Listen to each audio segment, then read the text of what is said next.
अस्सलाम वालेकुम। मेरा नाम है श्याम जान और आप देख रहे हैं मेरा यूट्यूब चैनल। पाकिस्तान कहानी का पोस्ट पार्टीशन एरा अब हम स्टार्ट करने लगे। Largely political and constitutional developments को हम फोकस करेंगे। 47 से ये कहानी शुरू होगी और आज के दिन तक आएगी। इसमें कुछ शख्सियात, घराने, इदारे नाराज़ भी हो सकते हैं, लेकिन मेरा ओपिनियन है। ओपिनियन से ना कौमों की तकदीरें बनती हैं ना बिगड़ती हैं। हकायक से तकदीरें बनती भी हैं, बिगड़ती भी हैं। तो हकायक को बयान करना इस मुल्क में मुश्किल है। ओपिनियंस की इजाज़त होती है, जितनी मर्जी ओपिनियंस देते रहें, कोई फ़र्क नहीं पड़ता।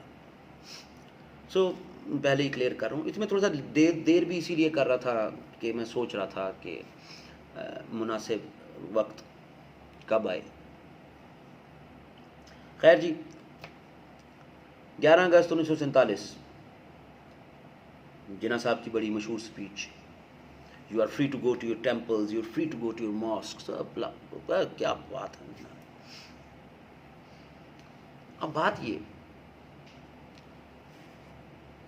10 अगस्त को पहला सेशन हुआ पाकिस्तान की कॉन्स्टिट्यूंट असम्बली का। जोगिंदर नाथ मंडल उसके जनाब ऑनररी पहले प्रेसिडेंट बना दिए गए, सही है जी। और जिन्ना साहब को उसमें इलेक्ट कर लिया गया। 11 अगस्त की क्या भला की स्पीच है। उस पर इख्तलाफ है कईयों को कि जनाब जिन्ना साहब को तो पता ही कुछ नहीं था, ये तो बस एक नॉर्मेटिव अप्रोच के साथ जो है वो स्पीच कर दी, ज़ख़ीरा अंदाज़ों की कोई गुंजाइश नहीं होगी, ये नहीं होगा, वो नहीं होगा। ठीक है, अपना अपना जो है वो ओपिनियन है। मेरा क्या ओपिनियन है ये तो आहिस्ता आहिस्ता आपको अंडरस्टैंड होगा, एकदम बम्ब नहीं गिराना। खैर जी, बात ये कि मुल्क तो बन गया। अब मुल्क के लिए सबसे इम्पॉर्टेंट चीज़, हमारी जो टेक्स्ट बुक्स में कह देते हैं जनाब महाजरीन आ गए, कश्मीर का मसला हो गया, एडमिनिस्ट्रेटिव प्रॉब्लम्स हो गए, तनख्वाहें देने के लिए पैसे नहीं थे, इंडिया ने हमें दिल से कबूल नहीं किया, ये आपके बड़े मसले नहीं हैं। आपका सबसे बड़ा मसला कॉन्स्टिट्यूशनल फाउंडेशंस इस मुल्क की कैसी होगी, कैसा होगा इस मुल्क का आइन। ये आप टाइमली नहीं बना सके, ये आप टाइमली कर जाते ये काम, तो ये बाकी चीज़ें तो जो है वो मसला ही कौन है ही नहीं मसला। विल पावर, कमिटमेंट की ज़रूरत है।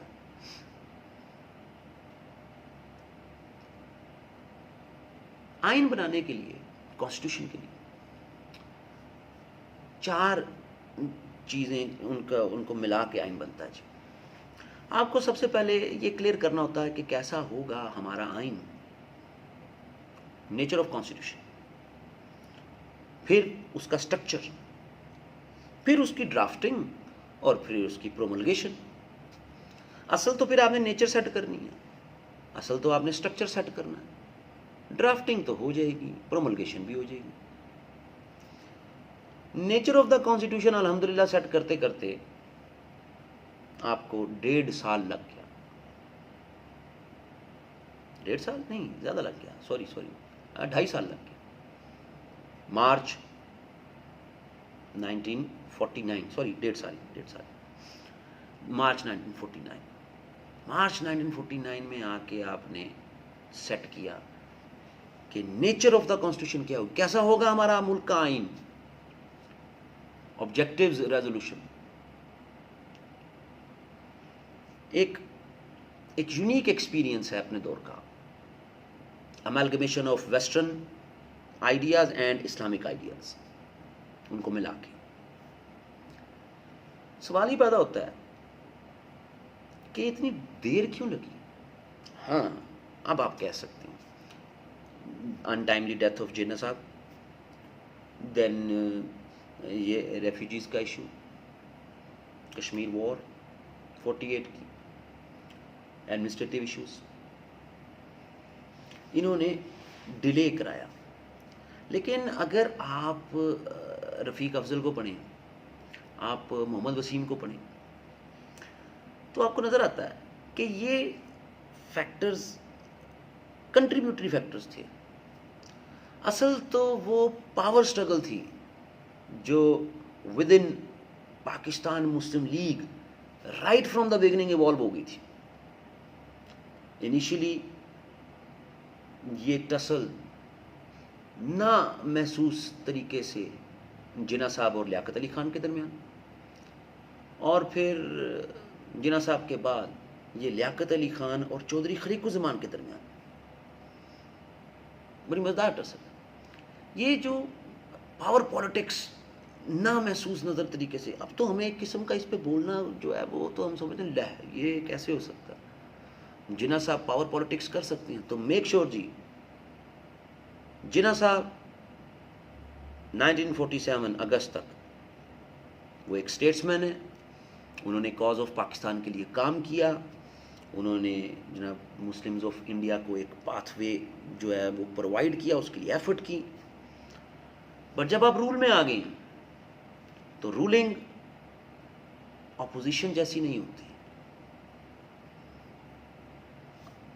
आपके इमरान खान साहब को भी जो है रूल में आके अंदाज़ा हो रहा है ना, ऑपोजिशन में आप जैसे भी हैं जो है कोई इशू नहीं है। Ruling demands responsibilities. सो हमारे यहाँ एक तो ये जनरल टैबू बना हुआ ना कि जनाब आप जिन्ना साहब को क्रिटिक नहीं कर सकते। तो पावर पॉलिटिक्स तो जिन्ना साहब की तरफ से भी हुई, जिन्ना साहब के पॉलिटिकल ओपोनेंट्स की तरफ से भी हुई, पंजाब के पॉलिटिशियंस, सिंध के पॉलिटिशियंस, NWFP उस टाइम एट दैट टाइम उनके पॉलिटिशियंस। तो 2 असम्बलियाँ, सूबाई असम्बलियाँ जिन्ना साहब ने तोड़ी हैं अपनी ज़िंदगी में, फिर एक बाद में लियाकत अली ख़ान ने भी तोड़ दी। सो जो पॉलिटिकल टॉलरेंस था वो तो right from the beginning evolve ही नहीं हुआ। अब उस वक़्त तो कोई फौज, कोई इस्टेब्लिशमेंट, कोई सिक्योरिटी एजेंसी तो इतनी पावरफुल नहीं थी, बाद में हो गई। लेकिन हम इसको जनरली टैबू समझते हैं कि नहीं इन चीज़ों पे बात नहीं करनी। बात करनी चाहिए।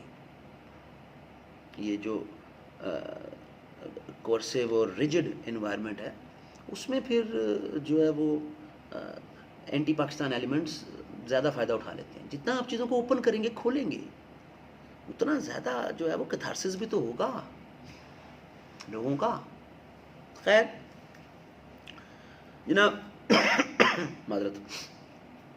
सो ये पावर पॉलिटिक्स ज़्यादा जिम्मेदार है। बाकी कंट्रीब्यूटरी फैक्टर्स हैं, जिन्ना की भी डेथ हो गई अनटाइमली, जिन्ना साहब की, फिर उसके बाद ये बाकी कश्मीर इशू, महाजरीन का, एडमिनिस्ट्रेटिव रीजंस, ब्ला ब्ला। लेकिन बड़ी रीज़न जिसने तवज्जो डाली आपकी इस पावर पॉलिटिक्स से, जब आपकी मेन स्ट्रीम लीडरशिप की तवज्जो नेचर ऑफ द कॉन्स्टिट्यूशन पे नहीं है, तो नेचर ऑफ द कॉन्स्टिट्यूशन पे उलमा भी सामने आ गए। उलमा सामने आए हैं तो आपके liberal as well as secular trend रखने वाले ब्यूरोक्रेट्स, पॉलिटिशियंस, उनमें भी चैम गोइयाँ होनी शुरू होगी। कैसी होगी नेचर? इख्तलाफ बढ़ते गए।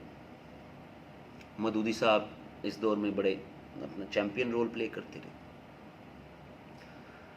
सो एक मॉडरेट कंसेंसस की तरफ आना ज़रूरी है, और वो ऑब्जेक्टिव्स रेजोल्यूशन, करारदाद मकासद, एक मॉडरेट जो है वो अप्रोच है। लेकिन जब हम हामिद खान को पढ़ें तो हामिद खान का जो चैप्टर है ऑब्जेक्टिव रेजोल्यूशन वाला, कॉन्स्टिट्यूशनल पॉलिटिकल डेवलपमेंट पे इन पाकिस्तान, उसने क्या खूबसूरती के साथ जो माइनॉरिटी मेंबर्स हैं उस वक़्त की असम्बली के, उन्होंने उसको बड़ा खूबसूरती के साथ जो है वो क्रिटिसाइज़ किया ऑब्जेक्टिव रेजोल्यूशन को। सो वो भी बड़ा काबिल सताइश है, पढ़ने वाला उसको ज़रूर देखिएगा। सो जनाब, अच्छा यहाँ ये याद रहे कि ये जो कॉन्स्टिट्यूएंट असम्बली है इसके मेंबर कहाँ से आए? ये जनाब आपके जो 45-46 के इलेक्शन थे, उन्हीं में से जो इन इलाकों के और जो फिर कुछ माइग्रेट होके आगे उनसे आपने कॉन्स्टिट्यूट की थी ये कॉन्स्टिट्यूंट असम्बली। इसमें कुछ 10 के करीब नॉन मुस्लिम थे और बाकी मुस्लिम थे। टोटल ये 69 की थी, लेटर ऑन ये फिर 74 की होगी कॉन्स्टिट्यूंट असम्बली। आइन साज असम्बली इसके नाम में है कि इसने आइन बनाना है और ऑटोमेटिकली डिजॉल्व हो जाना है। आगे चल के हम देखेंगे ये ऑटोमेटिकली डिजॉल्व नहीं हुई, आगे चल के इसको डिजॉल्व किया गया। वो एक अलग ही जो है आपने दुनिया को एक एग्जाम्पल सेट की। ज़ाहिर है आपने एक तजर्बागाह बनाई थी जी, और उस तजर्बागाह को फिर उसमें तजर्बे तो आपने करने थे, लेकिन ये याद रखिएगा कि 47 के बाद आपने जो भी एडमिनिस्ट्रेटिव गलती की है, जो भी पॉलिटिकल गलती की है, जो भी एडमिनिस्ट्रेटिव जो है वो आपने अच्छे प्रपोजल्स इनिशिएट किए हैं, जो भी आपकी पॉलिटिकल विक्ट्रीज हैं, जो भी आपके इकोनॉमिक कलैप्स हैं, जो भी आपकी डिसइंटीग्रेशन हैं, it has nothing to do with 47 से पहले हैंस प्रूव्ड कि जी सब कुछ ख़राब था। यह आपके पॉलिटिशियंस की गलती है, आपकी इस्टेब्लिशमेंट की गलती है। कोल्ड वॉर का इम्पैक्ट है, इंडिया फैक्टर है, आपके पॉलिटिशियंस की जो लस्ट है फॉर पावर उसका नतीजा है। लैक ऑफ कोऑर्डिनेशन है बिटवीन एस्टैब्लिशमेंट एंड पॉलिटिशियंस।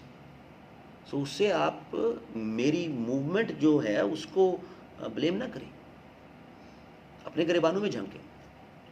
सो मैं ये जो आपके साथ लेके चलूँगा पोस्ट पार्टीशन, ये तो हम गिरबाने में झांकेंगे, ये हम वैसा नहीं चल रहे होंगे जैसा हम फ्रीडम मूवमेंट के पोर्शन को देख रहे थे। यहाँ हम क्रिटिकल होंगे और बहुत ज़्यादा क्रिटिकल होंगे, बट विद रेफरेंसेस। जिस तरह मैंने आज रेफरेंस दिया, मोहम्मद वसीम की किताब का रेफरेंस दिया आपको, हामिद खान का रेफरेंस दिया आपको, कम रेफरेंस के साथ बात होगी। हमने कोई जर्नलिस्टिक टून में बात नहीं करनी है, जो बात होगी रेफरेंस के साथ ही होगी। सो जनाब कॉन्स्टिट्यूंट असम्बली में पास हो गया ऑब्जेक्टिव रेजोल्यूशन, मुबारक हो आपको। Nature of the constitution set हो गया जी। गाइडिंग प्रिंसिपल्स इस्लाम के होंगे, सोवरेनिटी अल्लाह की होगी, पीपल ऑफ पाकिस्तान उसको एक्सरसाइज करेंगे, इस्लामिक वे ऑफ लाइफ होगी, इक्वल सिटीजनशिप होगी, टॉलरेंस होगी, इंडिपेंडेंस ऑफ जुडिशरी होगी। छोटे छोटे मिल जाते हैं, कोई इतनी बड़ी रॉकेट साइंस नहीं है, लेकिन कहने का मतलब ये कि ये एक अमेलगमेशन है ऑफ वेस्टर्न आइडियाज़ और इस्लामिक आइडियाज़। पहली बड़ी एग्जांपल है। इसी मॉडल को आगे बाकी कंट्रीज़ ने भी, मुस्लिम वर्ल्ड में कई कंट्रीज़ ने इसको फॉलो किया। ये आपका सहरा है, आपका क्रेडिट है, क्या वो पहला मुस्लिम मेजॉरिटी कंट्री है जिसने ये अमेलगमेशन का इस आइडिया को कंसीव किया, इसको अप्लाई किया, एक मॉडरेट आउटलुक। खैर जी, तो सीधी सी बात है, आइन साज असम्बली ने ऑब्जेक्टिव रेजोल्यूशन पास कर दिया। अब आइन साज असम्बली ने ही नेचर सेट कर दिया जी। अब नेचर के बाद अगले स्टेप में आएंगे। ठीक है, माइनॉरिटीज़ को कुछ उसमें इशू थे, एड्रेस करने चाहिए थे, लेकिन आप अपने मौलवियों को भी राज़ी करना था, लिबरल और फिर सो कॉल्ड सेकुलर जो ब्यूरोक्रेट्स और पॉलिटिशियंस थे उनको भी राज़ी करना था। स्टेट्स की आपको और आपकी लीडरशिप में इतनी कैपेसिटी नहीं थी कि किसी एक ग्रुप को तो आपने कॉर्नर करना ही करना था। तो अनसुनी कर दी आपने माइनॉरिटीज़ की। बड़ी प्यारी स्पीचेज़ उसकी हामिद खान ने लिखी हुई हैं, पढ़िएगा, मज़ा आ जाएगा।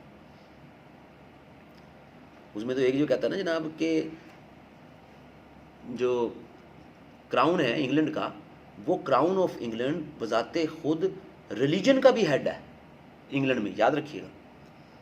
लेकिन यूनाइटेड किंगडम कोई किसी एक मज़हब से डिराइव्ड हो के अपनी सारी लॉ मेकिंग तो नहीं करती। बड़ा मशहूर और जो है वो स्पीच है, उसमें देखिएगा। तो जनाब पाकिस्तान में आप ऐसा क्यों कर रहे हैं? मज़हब की बुनियाद पर आप, एक मज़हब की बुनियाद पर आप कह रहे हैं कि जनाब हम चलेंगे। लेकिन ज़ाहिर है हमारी फ्रीडम मूवमेंट का जो कॉन्टेक्स्ट है उसमें है कि हमें तो एक इस्लामिक पॉलिटिकल सिस्टम चाहिए। अब वो आप नहीं बना पाए तो इसका ये मतलब नहीं है कि आपकी फ्रीडम मूवमेंट गलत है। लो जी, अब कॉन्स्टिट्यूंट असेंबली ने स्ट्रक्चर बनाना है, नेचर तो बन गई, जैसी ही बन गई आमीन हो गया। तो कॉन्स्टिट्यूंट असेंबली ने अब स्ट्रक्चर ऑफ द कॉन्स्टिट्यूशन बनाना है। स्ट्रक्चर ऑफ द कॉन्स्टिट्यूशन क्या है?